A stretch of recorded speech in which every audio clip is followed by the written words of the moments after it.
The room paused the second she appeared, black skin, sharp eyes, and a silence that unnerved everyone who expected fear. No words yet, just a stillness that didn't shrink, didn't flinch. Whispers began like static. Who was she? Why was she here? What made her think she belonged? Every glance sliced, every smirk dared her to crack. They thought she was just another name to forget, a new face to test. But buried beneath her quiet was a truth none of them could imagine. This story isn't what you think. Watch closely, because the ones they try to break sometimes hold the sharpest blade. Like, subscribe, and tell us in the comments, where are you watching from, and what was your reaction when the truth hit? The final bell sliced through the still morning like a sharp command.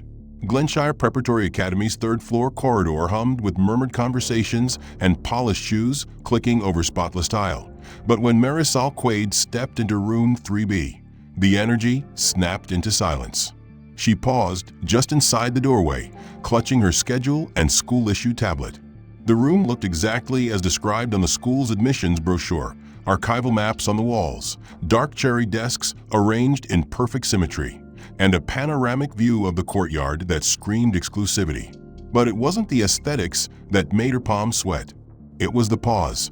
The unbroken, piercing gaze of 24 students, all white, all well-dressed, and all sizing her up like she'd brought dirt in on her boots. She exhaled softly and moved forward, ignoring the sting in her throat.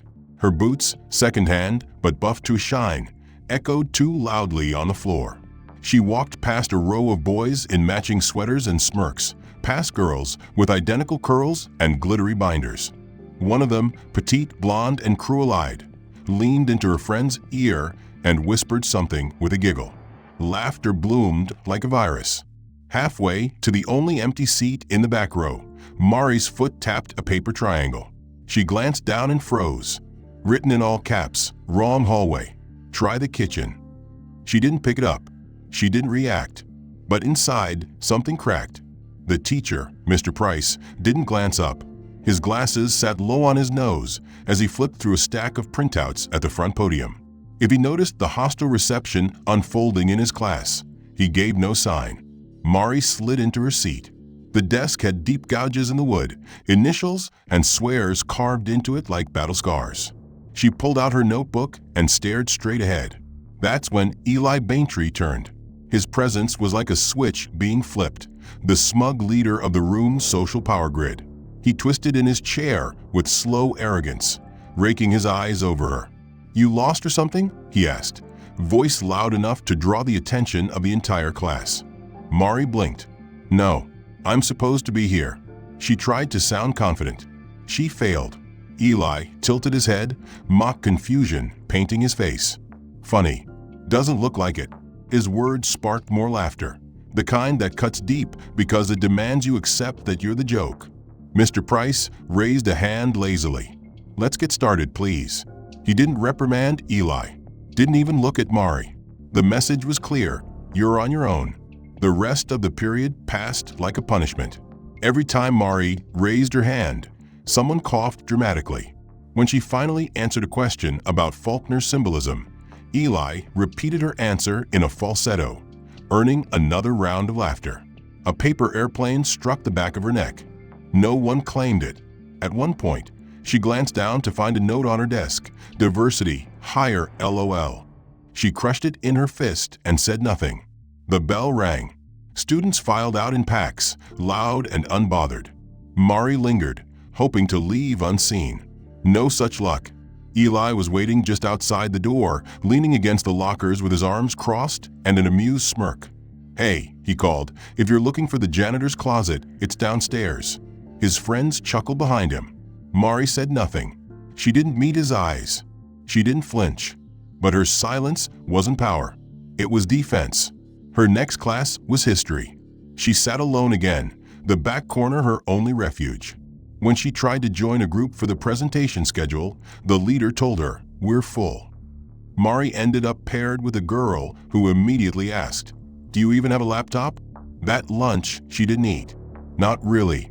She picked at her sandwich while whispers moved like waves around the cafeteria. "I heard she got a scholarship," someone muttered. "Must have been a charity case." another replied. A senior boy dropped a plastic fork near her tray. Oops, just making sure you're doing your community service. He grinned. She stared at her tray, fingers trembling, still silent, still resisting the urge to scream. At her locker, she found it decorated. The word exhibit was written in bold marker across the metal. Her books were on the floor, stepped on, pages crumpled. She knelt to gather them. A phone camera clicked. Laughter erupted again. No one helped. She walked to the bathroom and locked herself in the farthest stall. There, she sat with her backpack on her lap, trying not to cry loud enough to be heard. Her aunt picked her up after school. But the silence she was searching for shattered the moment she turned the corner near the language wing. Laughter exploded, bouncing off the tile like gunfire.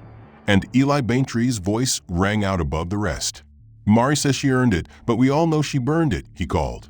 The cadence sing-song and cruel. A small crowd of students, mostly athletes and popular girls, joined in with theatrical gasps and laughs.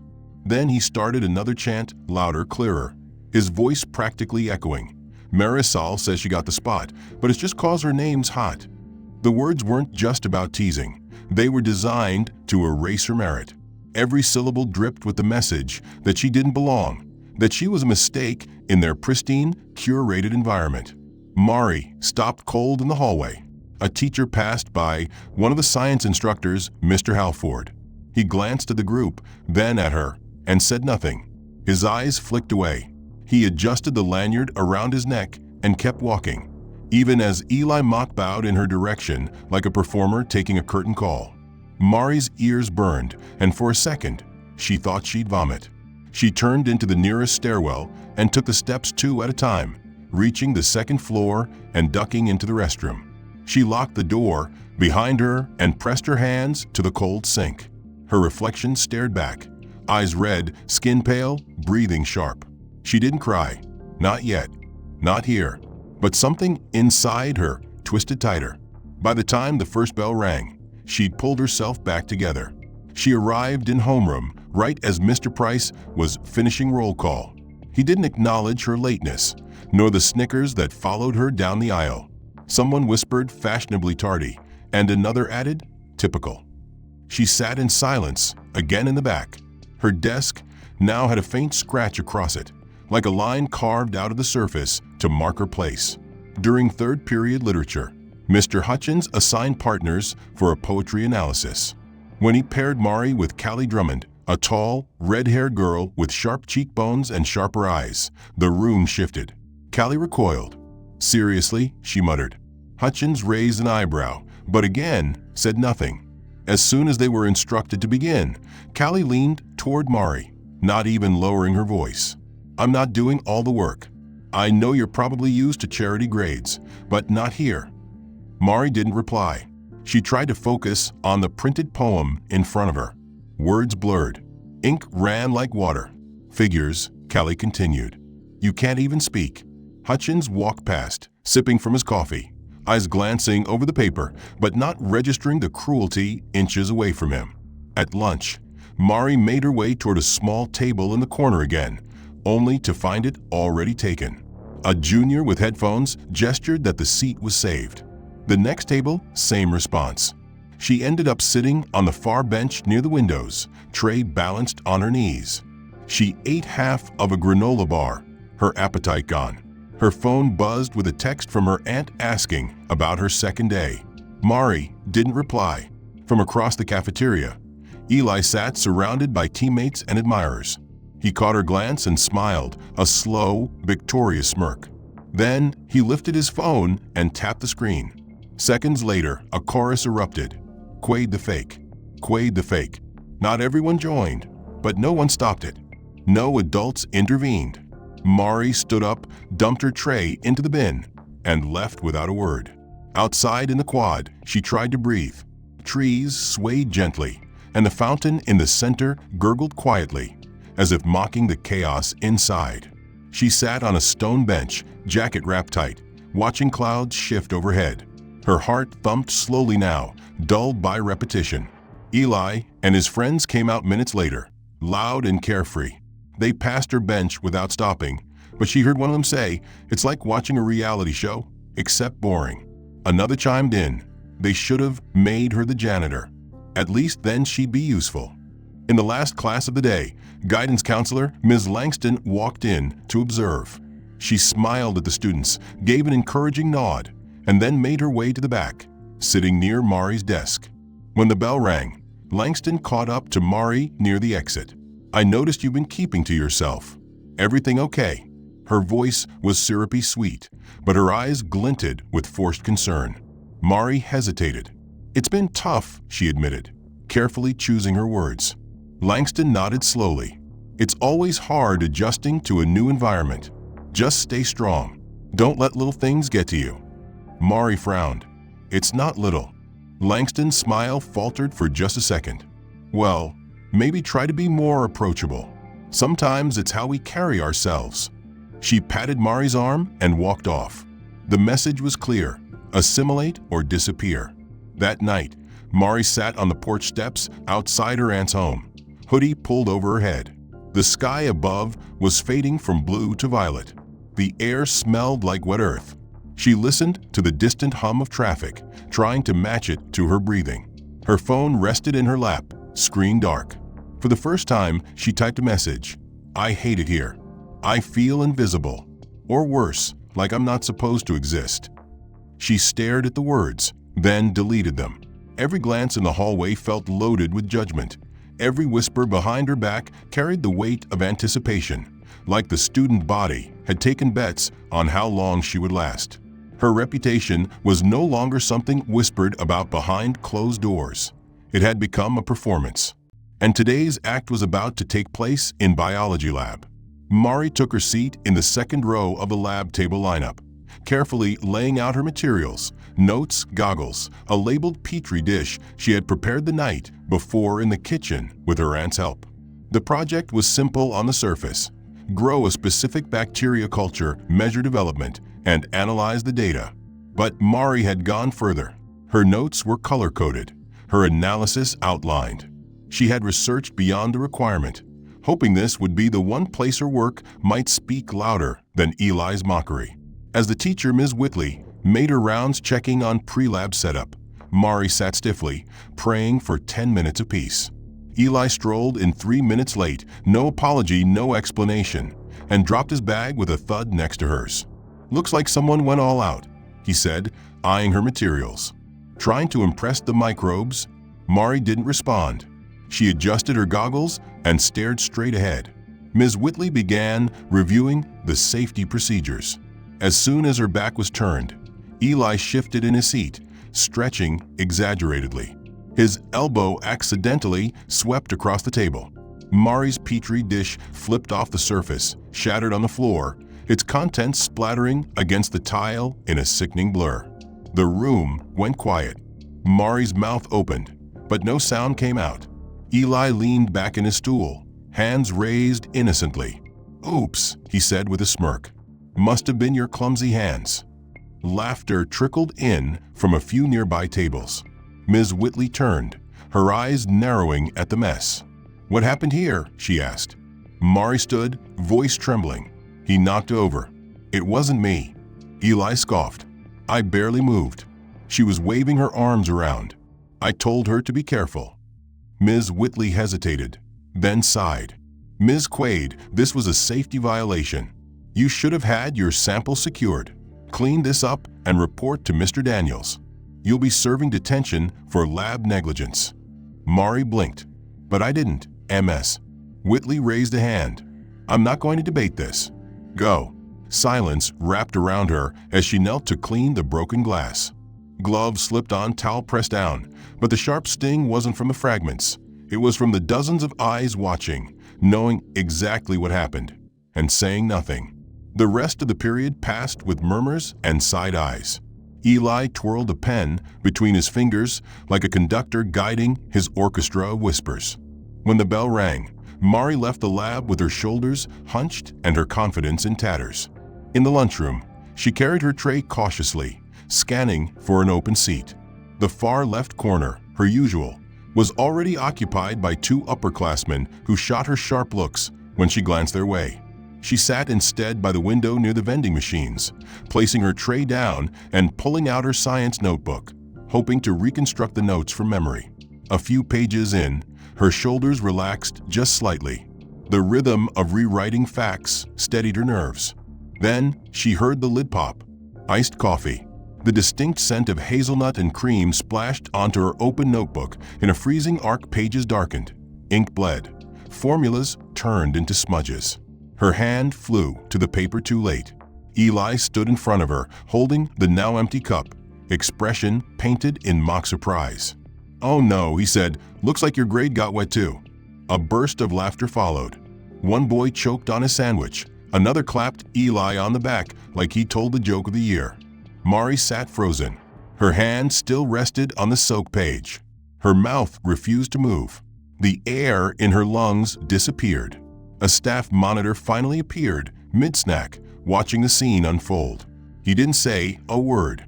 He didn't write a report. He just turned around and walked out of the cafeteria like nothing had happened. Mari gathered her things slowly, page by ruined page, notebook crumpling in her grip. She dumped her tray without eating and walked into the girls' bathroom. Inside the stall, she stared at the mess in her hands and finally felt the tears come, slow and quiet and stubborn. Not loud sobs, not the kind that invited comfort, just the silent kind, the kind that left trails down her cheeks as she pressed her sleeve against her mouth.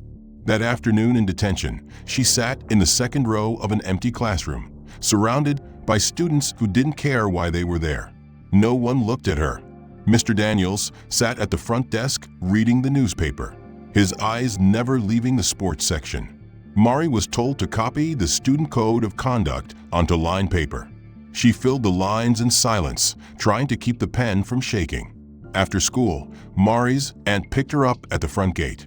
"Everything okay today?" she asked, glancing at her niece. Mari nodded. "Just tired." Her aunt didn't press. At home, Mari took her backpack straight to the kitchen and opened her science textbook beside the sink. She pulled out the coffee-stained notebook, flipped to the least damaged pages, and tried to salvage what she could. Her hands moved automatically, but her mind wasn't on the formulas. She was stuck in the echo of Eli's laugh, in the feel of her knees on the lab floor picking up glass that hadn't been her fault. She wanted to scream.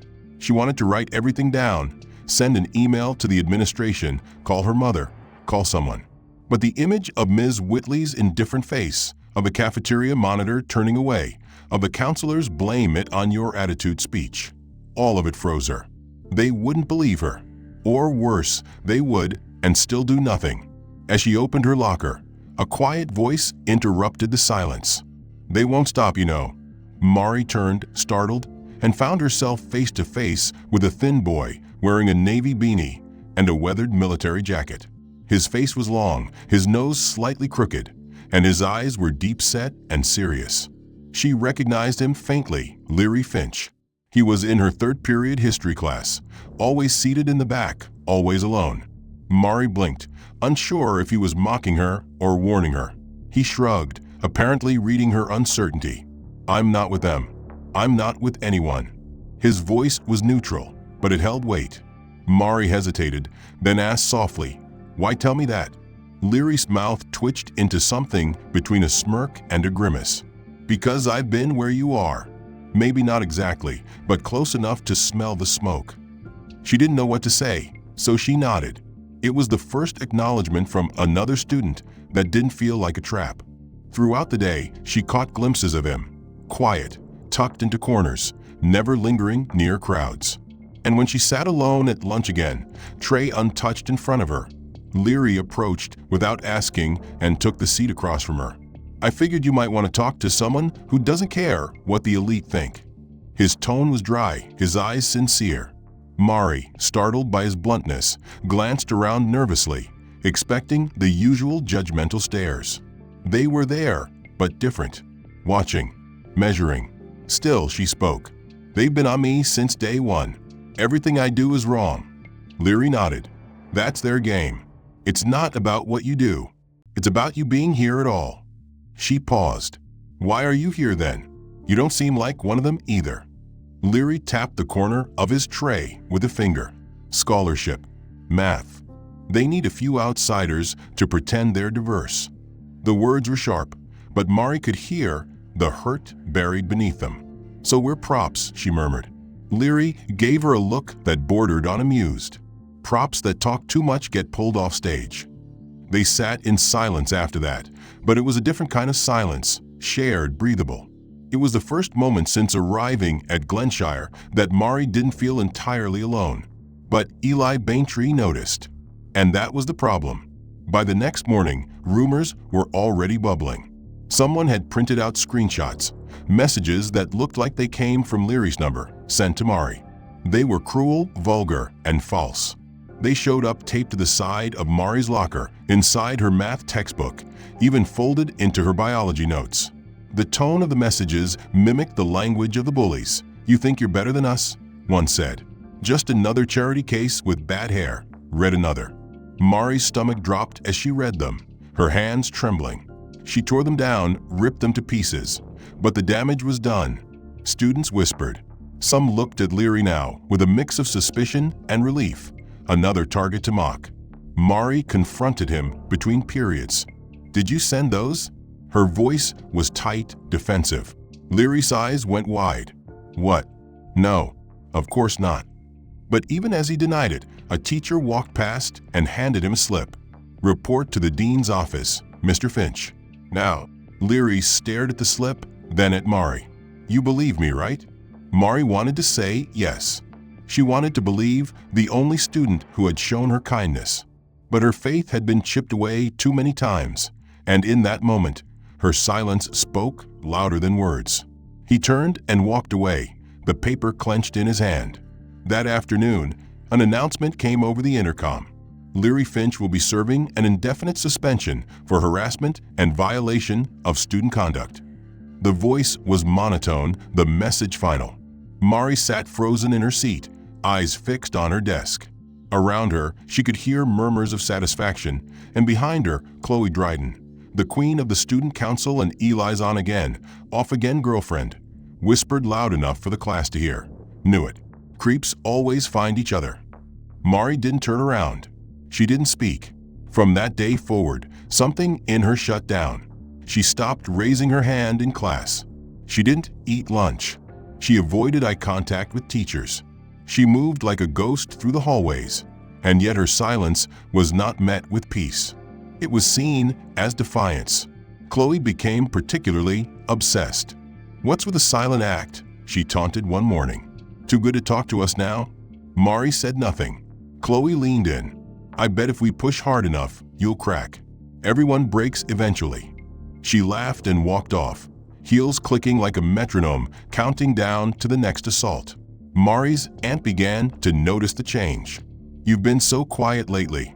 Is something going on at school?" she asked one evening. Mari forced a smile. "Just adjusting. It's intense." Her aunt nodded slowly, unconvinced but unwilling to pry. "You know, your mother would be proud of how strong you've been," she added. Mari's stomach clenched at the mention. Gone was the student who tried to answer questions in class, who hoped teachers might notice her effort. Now she simply aimed to survive the day. Her presence had become a mirror too many students didn't want to look into, and none more than Eli Baintree. The power he held over the student body was subtle but absolute. He was a legacy name at Glenshire, son of a major donor, star midfielder on the lacrosse team, and someone who believed he was untouchable. And lately, he had been growing more agitated with Mari's refusal to react. Her silence, rather than breaking her, had started to irritate him. To him, it wasn't compliance, it was defiance. Chloe had noticed too. "Why does she always look like she's above it all?" she'd muttered in the locker room. "She's not even trying to fit in." That was the spark that lit the next blaze. It started between periods, when the first-floor stairwell near the auditorium filled with students switching classes. The stairs were narrow, the flow of bodies unsteady. Mari, with her worn-out binder clutched to her chest, moved cautiously through the sea of backpacks and elbow nudges, keeping to the wall to avoid drawing attention.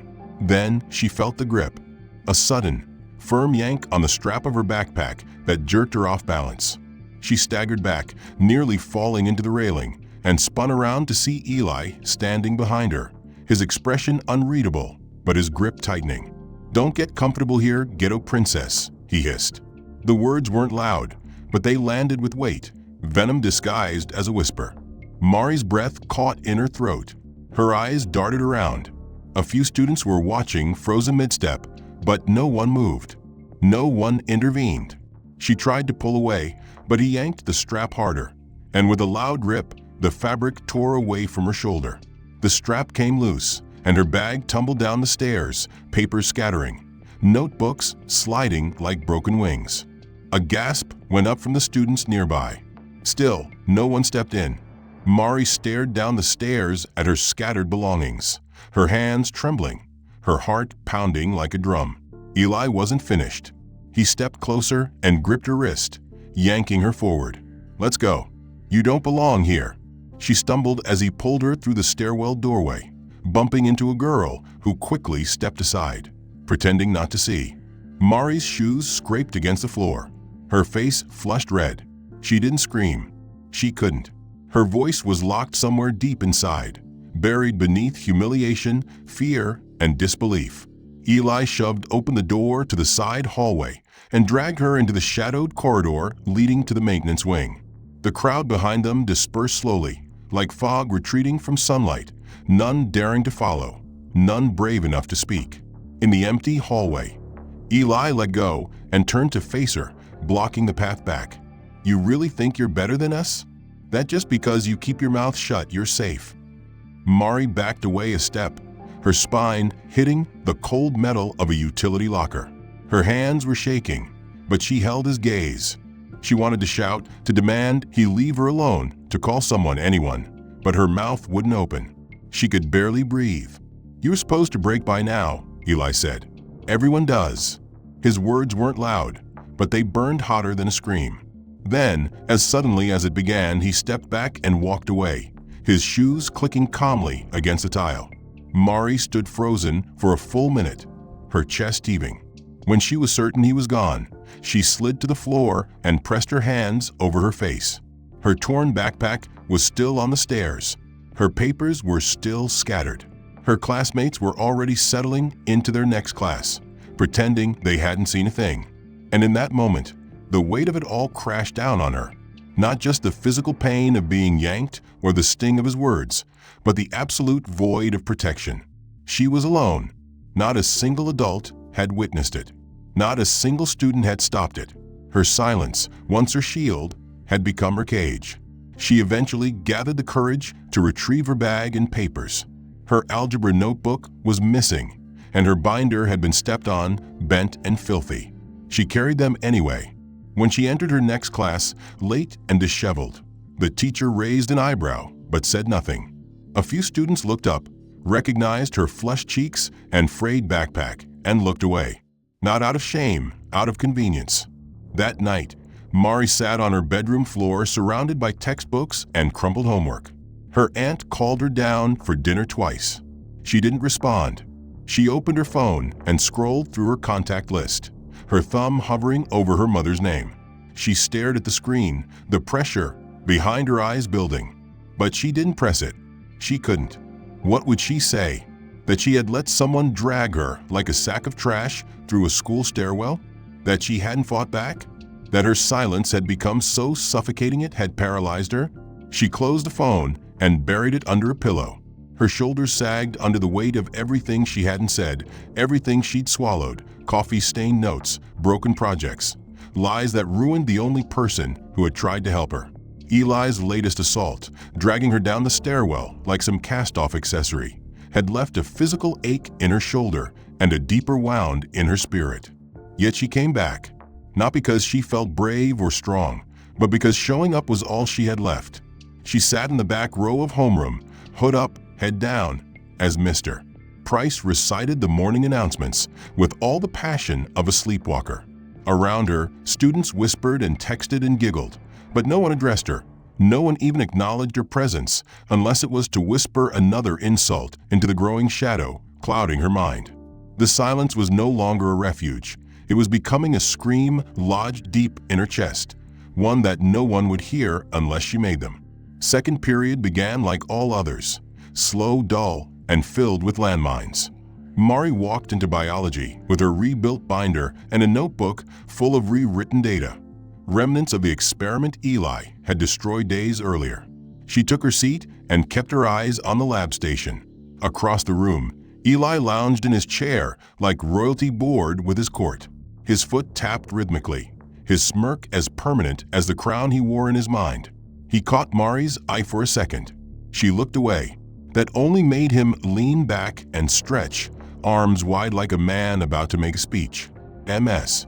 Whitley, distracted with her roll sheet, didn't look up. The moment she turned to the whiteboard, Eli stood and made his way slowly across the room, papers in hand, as if he had a legitimate reason to pass her table. Mari stiffened. She knew what was coming. Every movement he made was calculated, cruel, and worse, welcomed by the room's silence. When he reached her side, he pretended to stumble, slamming his shoulder into hers just enough to knock her forward. Her elbow hit the edge of the desk. Pain shot up her arm, but she didn't react. She gritted her teeth and kept her head down. That should have been the end of it. But Eli didn't walk away. He hovered, eyes glittering, waiting for her to speak, to look up, to give him something he could use. And then, with deliberate ease, he reached toward her backpack, hanging off the chair. He tugged at the half-torn strap, not hard, but enough. Enough to make her flinch. Enough to remind her that he could. Enough to say, "You are mine to break." The classroom was silent. Ms. Whitley still had her back turned, drawing diagrams on the board. Mari's breath caught in her throat. Her eyes slowly lifted, not to meet his, but to stare at the phone in her lap. It was already unlocked. She tapped the camera app. She didn't raise it, didn't aim it. She just hit record. The screen glowed faintly in the low light. Eli didn't notice. He gave her backpack another little tug and whispered, "Still playing the victim? At least cry this time. Make it fun."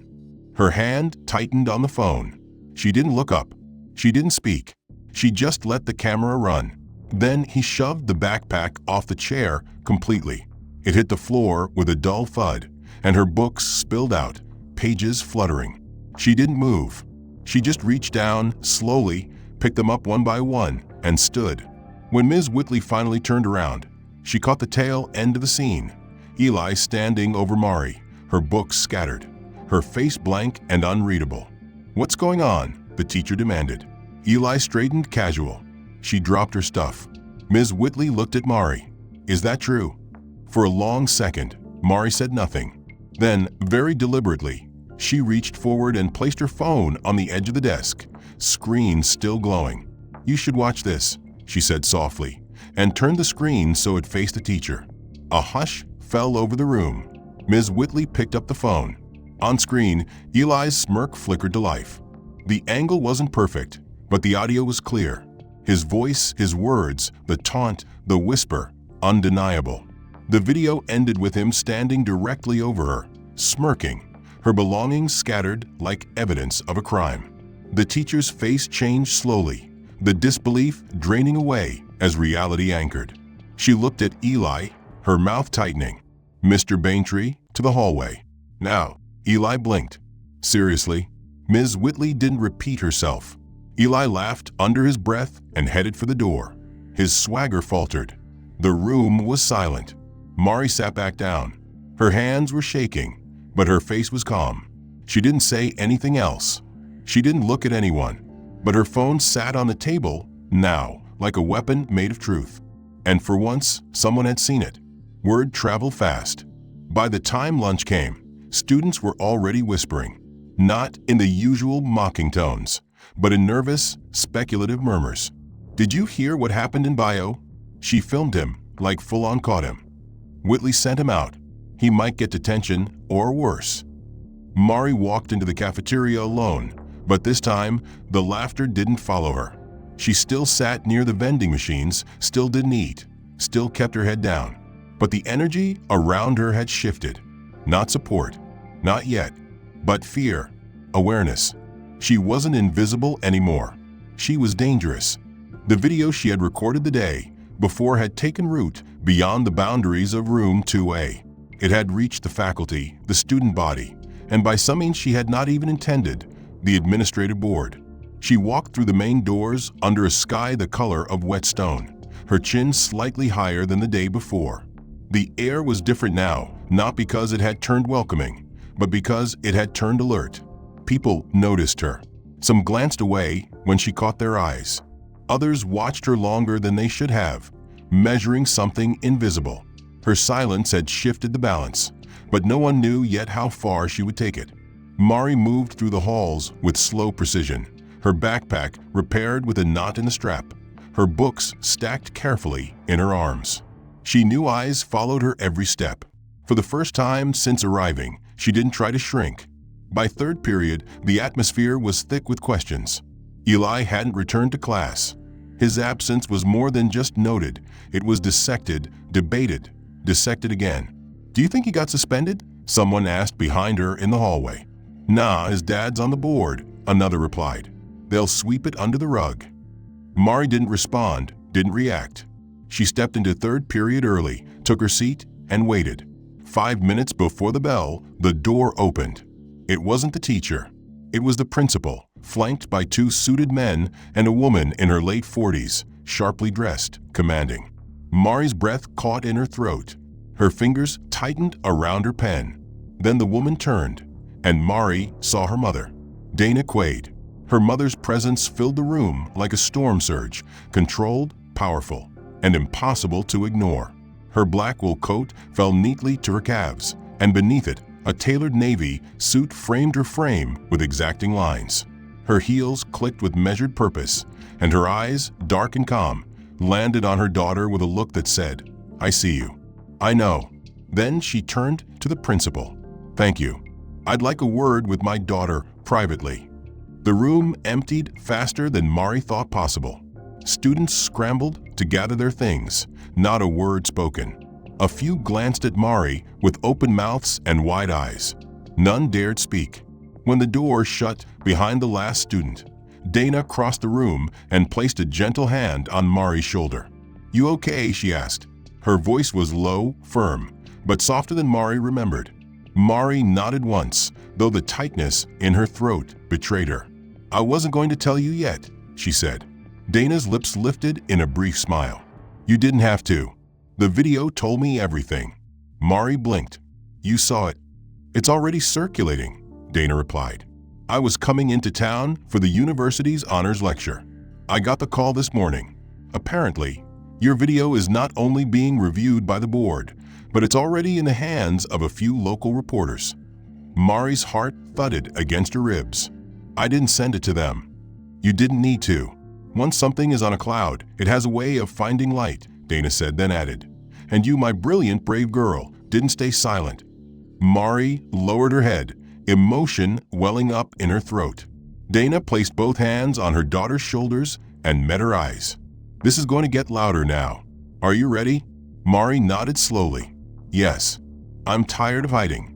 By the end of lunch, word had spread like wildfire that the girl Eli had mocked, shoved, and humiliated for days was the daughter of a federal judge.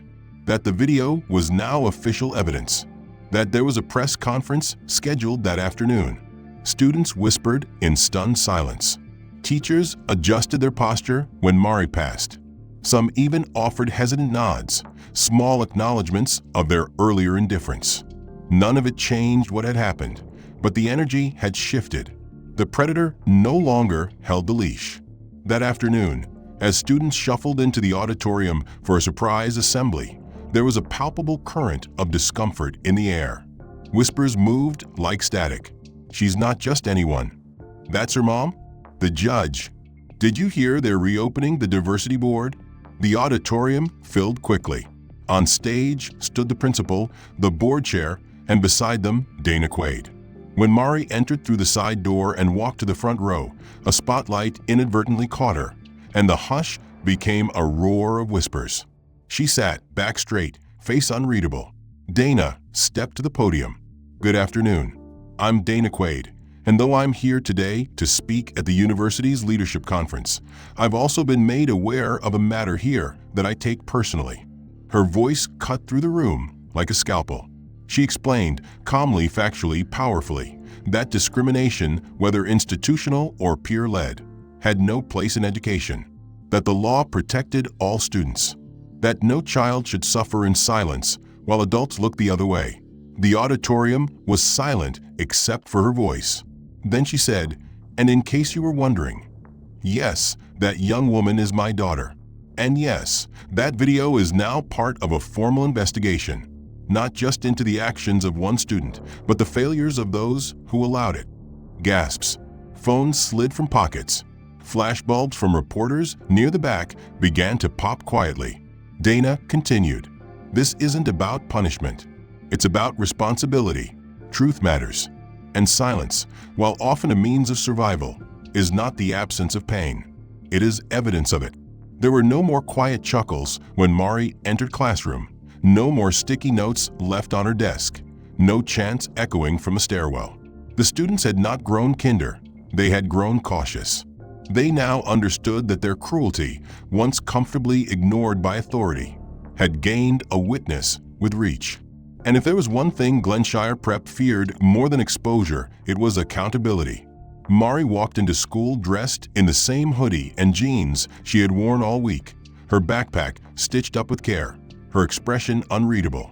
But her silence was no longer seen as weakness. It was now interpreted as calculation, as danger, and some students feared it like a shadow that might stretch too far. Yet not all retreated. Chloe Dryden, who had once led the charge against Mari with biting sarcasm and icy stares, doubled down on control. She moved like a queen amid crumbling loyalty, refusing to cede ground.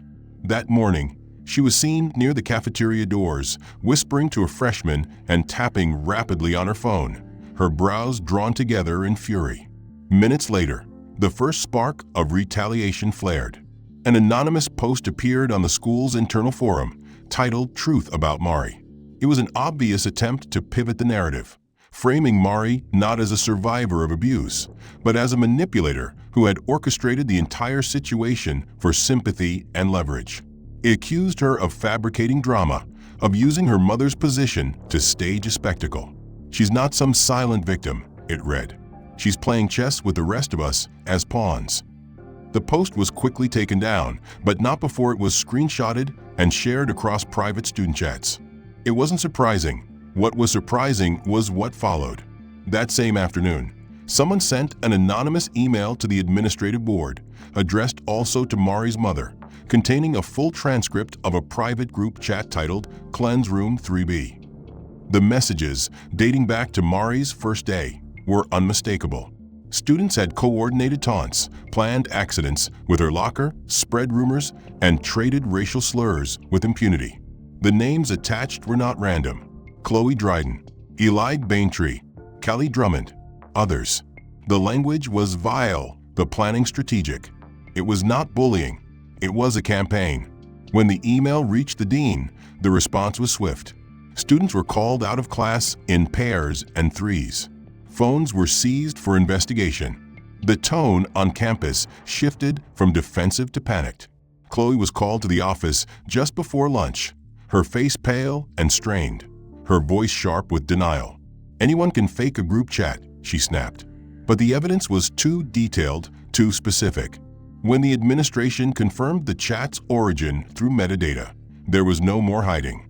That evening, Glenshire hosted a town forum, originally planned as a standard parent meeting, but now transformed into a full community discussion due to the overwhelming media interest. The auditorium was packed. Parents, faculty, alumni, students, and reporters filled the seats. Cameras lined the back row. At the center of the stage stood Dana Quaid, composed and unwavering, and beside her, Mari. She stood tall, chin up, the burn of her week's humiliation tempered into quiet steel. When Dana took the microphone, the room fell silent. "Tonight," she said, "we will not talk about policy or protocol. We will talk about truth, and we will name it." She turned to Mari and handed her a printed transcript. Mari stepped forward, Her voice was soft, but the microphone carried every word. I came here to learn, to build a future. I was not welcomed. I was hunted. I was mocked. And those responsible coordinated it like a game. She began to read names from the transcript. First names, then full names. Faces in the audience changed, some flushed, some turned ghost white. The silence cracked with each syllable. You used words like charity case, quota filler, ghetto princess. You laughed when I cried. You watched when I was hurt. You planned every moment of it. The auditorium was frozen. Even the reporters, poised with their cameras, didn't speak. When she finished, Dana stepped forward again. This is no longer about one school. It is about what we allow when we prioritize comfort over courage. This transcript will be submitted to the Department of Education. And let this be a lesson, not just for students, but for every adult who looked away. The room erupted, not in applause, but in silence, in stillness, in the understanding that something irreversible had happened. As they left the auditorium, people parted for Mari and her mother. Teachers nodded. Parents stared. A few students even whispered apologies, though none approached directly. Chloe sat in the front row, motionless. Her phone had been taken. Her parents sat stiff beside her. Her jaw was clenched, her eyes wide. For the first time, she looked small. Glenshire was no longer the same school. The facade of decorum had been cracked open, and what lay beneath was undeniable, not just a bullying problem, but a systemic rot allowed to grow because those in charge had chosen silence. This time, silence would not save anyone. When the announcements came over the intercom, no one even pretended to listen for the lunch menu or club schedules. Instead, the principal's voice, rigid and stripped of ceremony, delivered the first names. Effective immediately, the following students are suspended pending review: Eli Baintree, Chloe Dryden, Callie Drummond, and Tyler Meeks. Further action may follow based on the outcome of the ongoing investigation. Gasps rippled through classrooms. In the senior wing, a boy clapped his hand to his mouth and whispered they actually did it. In the science lab, Ms. Whitley dropped her marker. In the student lounge, the varsity lacrosse captain stood up and walked out. For once, the shock didn't center around Mari. It orbited the consequences, now burning through the highest tiers of the student hierarchy. Eli was the first to vanish. His locker, once plastered with team flyers and motivational slogans, stood bare by third period. A friend who'd walked into the office to defend him came out ashen-faced, muttering something about phones, screenshots, too much to explain. Chloe's fall was louder, more public. She had screamed at the assistant dean when called in. "You can't do this to me. My parents fund the scholarship program." But her words landed flat. By noon, word had already reached the college counselor's office that her letter of recommendation to Easton University, an elite liberal arts college she'd dreamed of attending since freshman year, had been revoked by their admissions department, citing emerging concerns regarding student conduct and integrity. That blow broke something in her. She hadn't returned by the end of the day. Neither had Eli. But the punishment didn't end at the students. The school board, under increasing scrutiny from both the Department of Education and local media, began cleaning house. By Thursday afternoon, Eli's father, board treasurer and longtime donor, released a formal statement resigning his position. While I continue to believe in the values of Glenshire Prep, recent events have created unavoidable conflicts. I will step aside to allow the school to move forward. Behind the lines, everyone knew the truth. He was forced out. His influence no longer shielded anyone, not even his son. The shift was seismic. The teachers, who had once turned away, began enforcing stricter behavior policies. New guidelines for student conduct were distributed. Anonymous reporting systems were implemented. Counseling staff were reshuffled. But the most visible change came in the form of a mandatory public hearing, one that would involve every student. Held in the school auditorium, this forum was labeled a Student Equity Accountability Session. It wasn't optional. Attendance was recorded. The format was blunt. A moderator from the state's education department introduced the event. Dana Quaid sat beside her, official in role now, not just as Mari's mother, but as a federal voice on justice.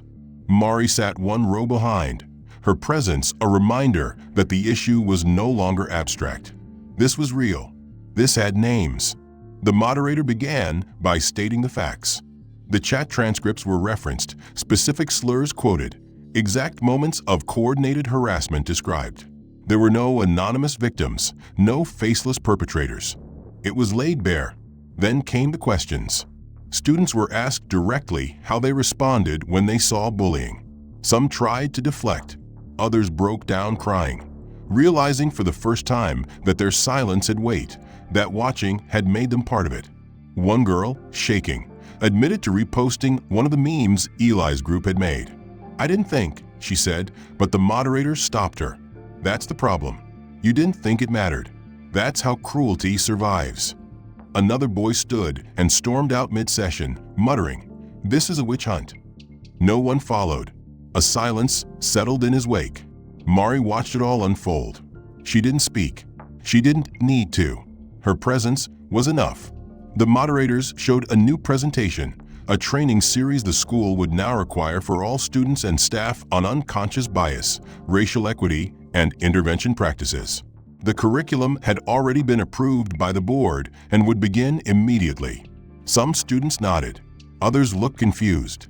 But all of them understood something had changed forever. After the session ended, students filed out in silence, passing Mari where she stood at the edge of the auditorium's archway. A few offered quiet apologies.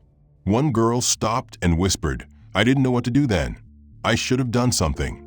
Mari looked at her, not with forgiveness, not yet, but with acknowledgement. She had learned over the past week that justice wasn't a sweeping moment of right and wrong. It was slow, messy, painful, but now it was real. Back at home, Mari sat with her mother at the dinner table. Her aunt had cooked a full meal for the first time since the chaos began. No one said much until Dana finally asked, "How do you feel?" Mari thought for a moment. "Like I can breathe again." Not completely, but more than before. Dana smiled. "That's a start." Weeks passed after the hearing, and Glenshire Prep slowly resumed its rhythm, though the beat was forever altered. The hallways looked the same, lockers lined in neat rows, banners of the school's crest still hanging proud. But beneath the surface, something had changed. The air no longer held the electric tension of cruel anticipation. Conversations grew quieter, interactions more cautious. The whispers weren't gone, but their tone had shifted. Mari Quaid moved through it all like a fixed point. No longer invisible, no longer mocked. She was now a presence students tracked without the arrogance they once wore. Her name came up in hushed conversations. Her path rarely crossed without care. Teachers greeted her with measured warmth. Administrators addressed her directly. There was still a silence surrounding her, but now it was one of respect, or for some, guilt. Her grades remained immaculate. Her attendance perfect. Her voice still seldom used, but when it did rise, calm, precise, it carried weight. It wasn't fear she inspired. It was consequence. The kind earned by walking through fire and refusing to bow. By the third week after the public hearing, the names of the suspended students were barely mentioned, as if Glenshire hoped that silence would wash the past away. But Mari remembered. So did others. And then, without warning, Chloe Dryden reappeared. It was Thursday morning. Mari had arrived early, as always, to avoid the rush. She stood at her locker, quietly organizing her materials, when a figure approached. She turned to see Chloe standing a few feet away, eyes red-rimmed, face bare, without the makeup she had once worn like armor. In her hand, she held a small white envelope. For a long moment, neither of them spoke. Mari stared at her, expression unreadable. Chloe took a breath and stepped closer. She didn't try to speak. She simply held out the envelope with shaking fingers. Mari hesitated, then took it. Chloe turned and walked away, her step slow, heavy. Mari stood for a long time before opening the envelope. Inside was a single sheet of line paper, filled corner to corner with neat cursive. It was a letter, a real one. No printed apologies, no typed damage control. Just ink, paper, and words. In the letter, Chloe detailed everything. How it started, how it spiraled, how she got caught in a game she thought she controlled, but that ultimately consumed her. She confessed that the group chat had been her idea, that the jokes weren't jokes, that she'd been angry, entitled, and cruel. She wrote, "I hated you before I even met you. I hated what you represented, something strong, something different. I wanted you to be weak because I didn't know how to admit I was." She wrote about fear, of losing her social standing, of disappointing her parents, of admitting she'd become everything she used to mock. She ended the letter simply, "You don't have to forgive me. I'm not asking for that. I just wanted you to know that I see it now. I see you." Mari folded the letter carefully and placed it in her binder. She didn't cry. She didn't crumble. But she also didn't turn around. When Chloe returned to class later that morning, no one clapped. No one cheered. But no one sneered either. The crowd that had once propped her up now regarded her with a mix of suspicion and curiosity. Her seat in the student council remained vacant. Her social circle fractured. Yet she came back anyway, shoulders hunched, steps careful, silence her only shield. A week later, the school hosted its annual spring assembly, a tradition designed to recognize academic achievement and community leadership. For years, it had been little more than a formal affair for parents and polished students to applaud each other. But this year, the gymnasium was packed beyond expectation. Media had been banned, but curiosity swelled within the walls. At the podium stood Principal Donner, his voice level, but aware of the gravity of the day. Names were read, awards handed out. The crowd clapped politely. Then came a moment of pause. "There's one student who has not only demonstrated academic excellence," Donner said, "but who reminded this institution and all of us what it means to stand for justice in the face of injustice, what it means to endure cruelty with dignity, and what it means to speak not with noise but with truth." Murmurs rippled across the audience. Please join me in honoring Marisol Quaid with the Glenshire Legacy Honor for civic courage. The gym was silent for a breath. Then the applause began. It wasn't roaring. It wasn't frantic. But it was real. Mari rose from her seat and walked to the stage. She wore a navy blue blazer over her usual jeans, her hair pulled back in a tight braid. Her steps were steady, her gaze straight. She shook the principal's hand, accepted the certificate, and turned toward the students and faculty. She said nothing. She didn't need to. Her presence alone was the message. As she stepped down from the stage, another figure approached the podium. Chloe. Her appearance drew audible murmurs. But she didn't flinch. She stood straight, her voice quivering slightly as she took the mic. "I want to say something," she began.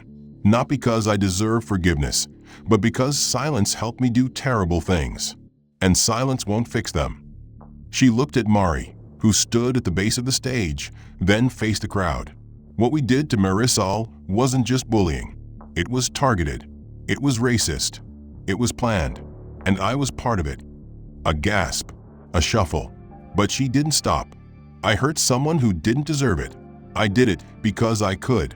Because people like me never think we'll be held accountable. But we were. And I was. And now I understand why I needed to be." She stepped away from the mic, and the crowd sat stunned. No applause, just silence. But it wasn't empty. It was heavy with reflection, with processing, with the weight of truth. Mari didn't respond. She didn't speak. She simply nodded once, not in forgiveness, but in acknowledgement. Then she turned and walked back to her seat. The assembly resumed, but nothing returned to normal. That was the point. Glenshire had been changed, not just in policy or protocol, but in spirit. The scars remained, but so did the lesson. Silence is not safety. Justice requires voice. And sometimes, the quietest voices hold the most unshakable truths. Mari left the gym that day with her head high and her voice still quiet. But now, when she walked the halls, she wasn't just seen. She was heard, even when she said nothing. That was the power she had claimed, and the legacy she had carved.